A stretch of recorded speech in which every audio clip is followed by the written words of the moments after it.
growing up in Goa in terms of, you know, we've always come, some look at it as a party destination, some look at it as just putting their feet up. It draws you. It's got that lure. But being Goan, how was it growing up in Goa? What is the actual cultural ethos of Goa? What can I tell you? Sitting outside my veranda as a child, singing out in the afternoon when every Goan has his little siesta. We all do. And, my parents saying, oh, you're going to disturb everybody, but my beautiful neighbors from every religion, as you say, I don't believe in this word religion, of course, but if they are from whatever religion, so much of love, so much of adoration, so much of encouragement. What can I say? My teachers in school pushing me, Goa has, all of them have contributed to Hema's life. So whatever I'm today, with God's blessings, the Goans have a big say in this. Hema, we've seen that in politics, and we want to know, is it something which comes in from, a grassroots level where there is an aversion?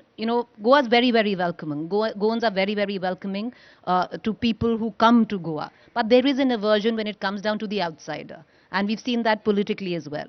Is it something which comes from the ground? Actually, it's just a little worry, because Goa is small, there's hardly any land left, and locals are deservingly to be on their soil, right? They have their rights to be on this soil. So there is a little kind of a worry. But at the same time, like you said, we are, despite of all of that, very welcoming. We have some of the people who have not understood the difference between, that's all over India. Not only in Goa, all over India, we have not understood the difference between tourists, and the people who come to live in your state.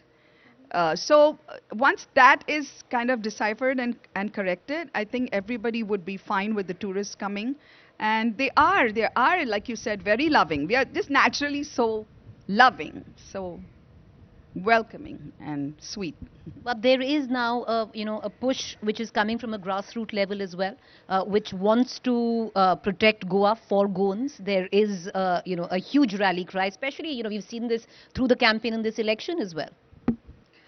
I think there's a lot of unrest in some of them, but if they're doing and thinking good for Goa, I welcome that.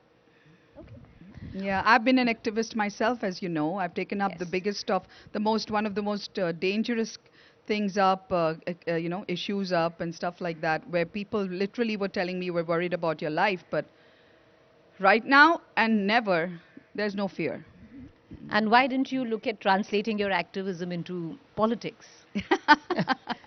The biggest compliment I receive whenever I go into many offices today is like, our future CM is here, but no. No aspiration. Not in politics as yet. At least I am already working for my people and I'm giving my life. I have always done that. I lost my most precious diamond 14 months ago, but if I survive that, I can survive anything. And the survival is, you look forward to what else you can do for the people, because if our masters, as you say, whether it was from Buddha to Krishna to Jesus to everybody, only looked for doing something for the people, if we don't do that, we can't call ourselves religious at all. So I'm just doing what I have to do, and people telling me live for yourself is never going to work. My condolences. You did mention, you mentioned your husband, if I'm not wrong. We're sorry. My condolences. You've come out with, out of that very, very strongly, Hema, and I wish you, and I guess as India Today, we wish you very, very well. What we exude is something that is meant to make the world a more happier and smiling place, and it's not about yourself anymore. So, it's all about making everybody else happy. Would you can I request you to sing Avara Bhavre? Because that has been, the biggest request here. Yeah, sure. Avara Bhavre, jo hole hole gaye, phoolon ke tan pe hawaएं सरसराए, कोयल की कुहू कुहू, पपीहे की पीहू पीहू, जंगल में चींगर की जाए जाए. This happens all over Goa, as you know.